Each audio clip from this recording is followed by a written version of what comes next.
नमस्कार। नाद ब्रह्मा उपासमहे।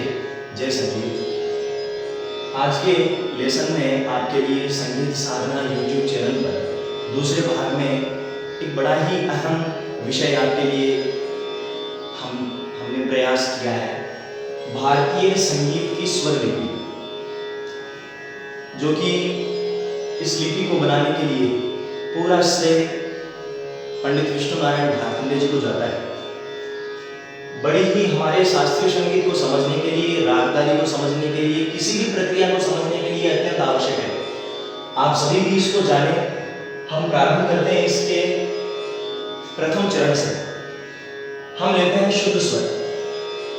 हमारे भारतीय शास्त्रीय संगीत में शुद्ध स्वर की कितनी महत्वता है, क्या महत्वता है, हम प्रारंभ करते हैं। फर्स्ट ऑफ ऑल, शुद्ध स्वर की पहचान है बिना चिन्हित, अर्थात शुद्ध सरगम में किसी भी प्रकार का चिन्ह ना हो। तो शुद्ध सरगम में हम साफ जानते हैं कि सा रे गा मा पा धा नी सा जो भी है, इसमें बिना किसी प्रकार का चिन्ह हमको देखने को मिलेगा। तो हम जान लेंगे कि हाँ, ये शुद्ध स्वर है। उसके बाद में हम जानेंगे विकृत स्वर। विकृत स्वर, कोमल स्वर। विकृत स्वर के दो भाग हैं, जिसमें कोमल स्वर और तीव्र स्वर बताए हैं। कोमल स्वर रेगा ध्वनि 4 है और तीव्र स्वर एक मध्यम कहलाता है। कोमल स्वर 4 रेगा ध्वनि, जो कि चारों प्रयोग होते हैं राग भैरवी में, और तीव्र मध्यम जो संकेत करता है कल्याण घाट की ओर। कोमल स्वर की पहचान है स्वरों के नीचे एक आड़ी रेखा, और तीव्र स्वर की पहचान है स्वर के ऊपर एक खड़ी रेखा। ये हुई हमारी तीव्र स्वर और कोमल स्वर, अर्थात विकृत स्वरों की पहचान। आगे हम बात कर रहे हैं मध्य सप्तक के स्वर। मध्य सप्तक में किस किस प्रकार से क्या क्या संकेत बतलाए हैं हम जानते हैं। मध्य सप्तक के स्वर जिसमें कोई भी बिंदु ना दर्शाना, अर्थात जिस प्रकार हमने शुद्ध स्वरों की पहचान की थी, उसी प्रकार हम जानेंगे मध्य सप्तक के स्वर में जब मध्य सप्तक का चलन होता है, उसमें किसी प्रकार की ना आड़ी रेखा दिखाई देती है, ना नीचे बिंदु, ना ऊपर बिंदु, ना खड़ी रेखा का हम दर्शा करते हैं।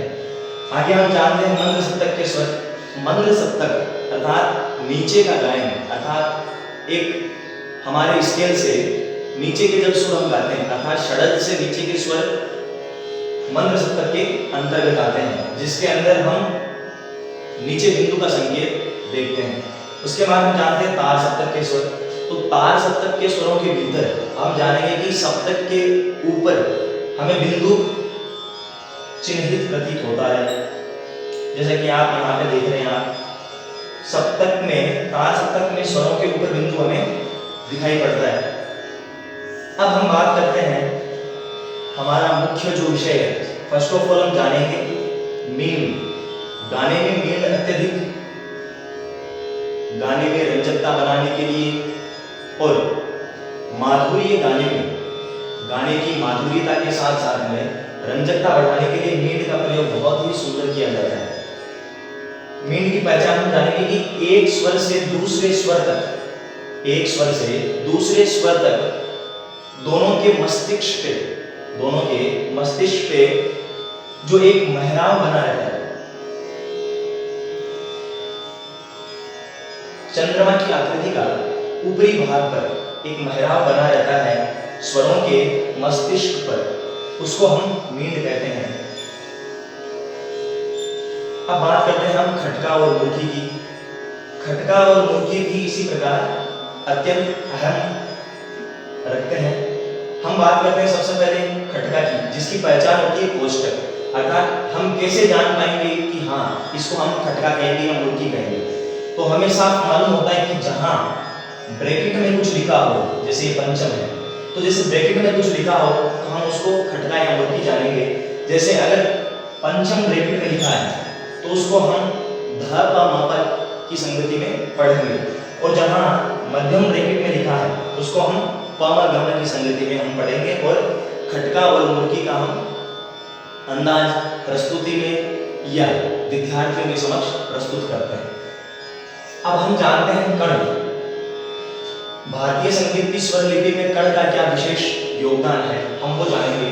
तो स्वर के मस्तिष्क पर बाएं और सूक्ष्माकृति के स्वर, अर्थात स्वर के मस्तिष्क, हमने यहाँ भी जाना स्वर के मस्तिष्क यानी माथे के ऊपर, सर के ऊपर बाईं ओर सूक्ष्माकृति अर्थात छोटी आकृति में जो चिन्हित स्वर हैं उनको हम कण कहेंगे। जैसे राग यमन है, तो राग यमन में जब नीरे ग की संगति चलती है तो ग जो है वो पंचम का कण लेकर आता है। तो जैसे हमने यहाँ पे लिखा ग और इसके ऊपर हमने सूक्ष्माकृति में पंचम का दर्शाया है। तो ये यमन राग के आधार पर जब नीरे ग की संगति चलती है तो ये पंचम का कण लेकर आता है। ये हुआ हमारा कण स्वर। अब हम कण में भी बात करें तो पूर्व लग्न और अनुलग्न की बात करते हैं हम। तो पूर्व लग्न की बात करें तो ठीक यही प्रतीत होता है कि हाँ नीचे जैसे जो संगति चल रही है और ऊपर उसका कण स्वर, अर्थात सूक्ष्माकृति के स्वर हम ऊपर उसको जानते हैं। ये हुआ हमारा पूर्व लग्न। अब बात करते हैं अनुलग्न की।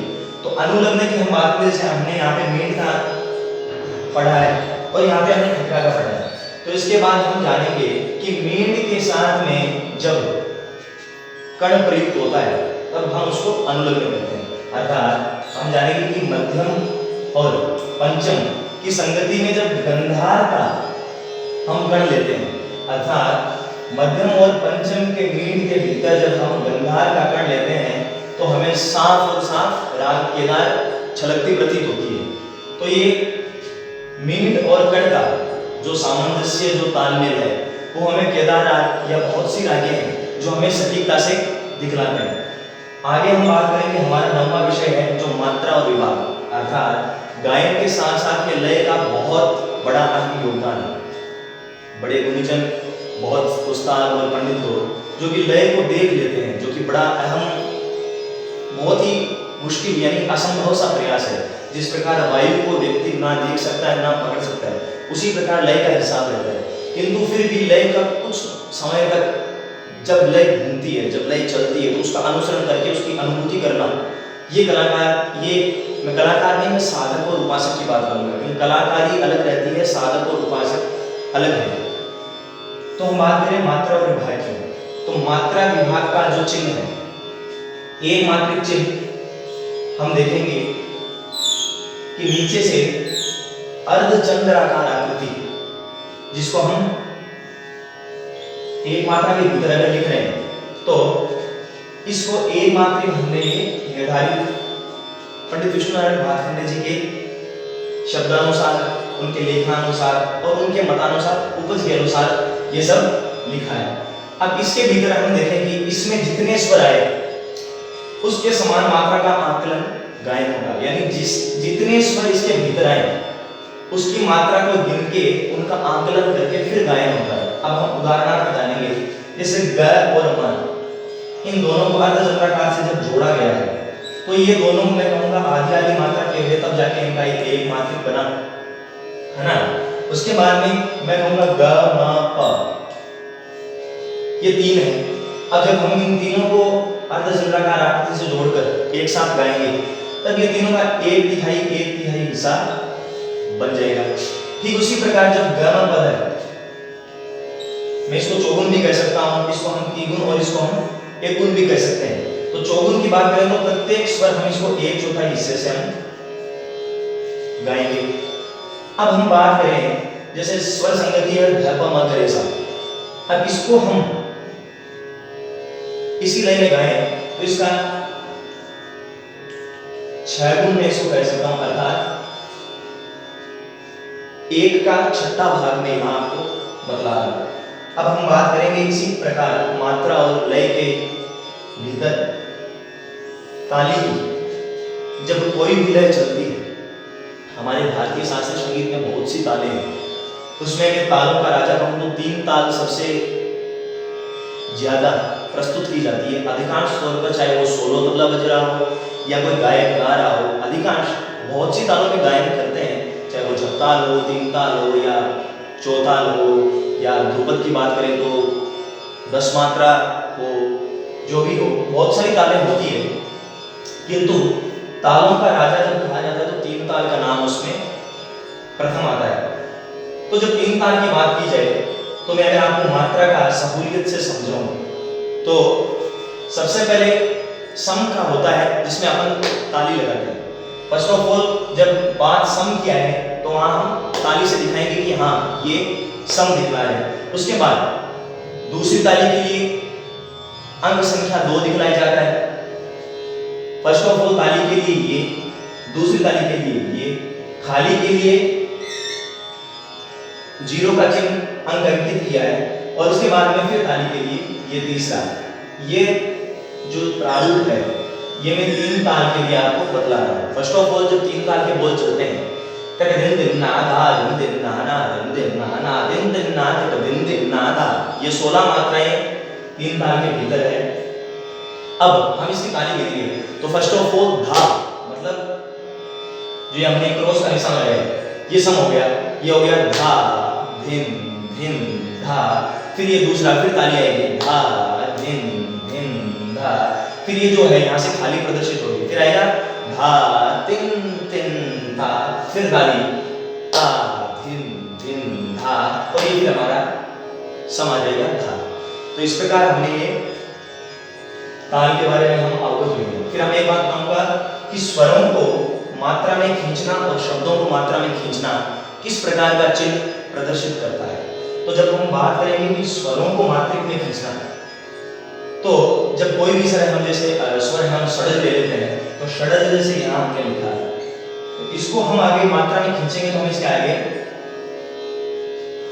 डेस का निशान लगाएंगे, माइनस का निशान लगाएंगे हम यहाँ पे। तो ये इससे हमें प्रतीत होगा कि हाँ हम स्वरों को आगे बढ़ा रहे हैं, हम इसको मात्रा में खींच रहे हैं। और जब हम बात करेंगे शब्दों की तो शब्दों में खींचने के लिए हम जैसे नाम लिख रहे हैं जैसे श्याम, है ना, तो श्याम शब्द में हम जैसे हम मैं को खींचेंगे तो हम इसके आगे हम अवग्रह लगाएंगे, अर्थात ये अवग्रह लगाएंगे तब हम शब्दों को खींच पाएंगे और इसको हम अवग्रह कहते हैं। अब बात करें कि संगीत और साहित्य का बहुत ही अहम योगदान है, तो साहित्य में भी इसको हम दीर्घ कहते हैं। और मात्रिक अनुसार जब कोई बंदिश लिखना, कोई रचना लिखना या अपना कोई सांगीतिक दोहा, छंद, कविता कुछ भी लिखना, उसमें बात करें तो जब दीर्घ मात्रा चलती है तो उसके अंदर ये चिन्ह आता है अवग्रह जिसे हम कहते हैं, उसमें वहां पे इसको दीर्घ कहा जाता है। और जब एक मात्रा का जो वर्ण होता है उसके लिए हम उसको ह्रस्व अर्थात खड़ी डंडी का चिन्ह हम उसमें लगाते हैं। तो इसी प्रकार आज का ये भारतीय संगीत की स्वर लिपि का ये जो हमारा विषय था, हमने जो ये सांगीतिक उपासना के भीतर ये जो प्रयास किया है, आप सभी संगीत उपासक, सभी संगीत श्रोता, रसिक, आप सभी इसको देखें और इसका अनुसरण करें, इसकी अनुभूति करें और हमारे शास्त्रीय संगीत प्रयास में ऐसे ही जुड़े रहें। नाद ब्रह्म उपासना। जय संगीत।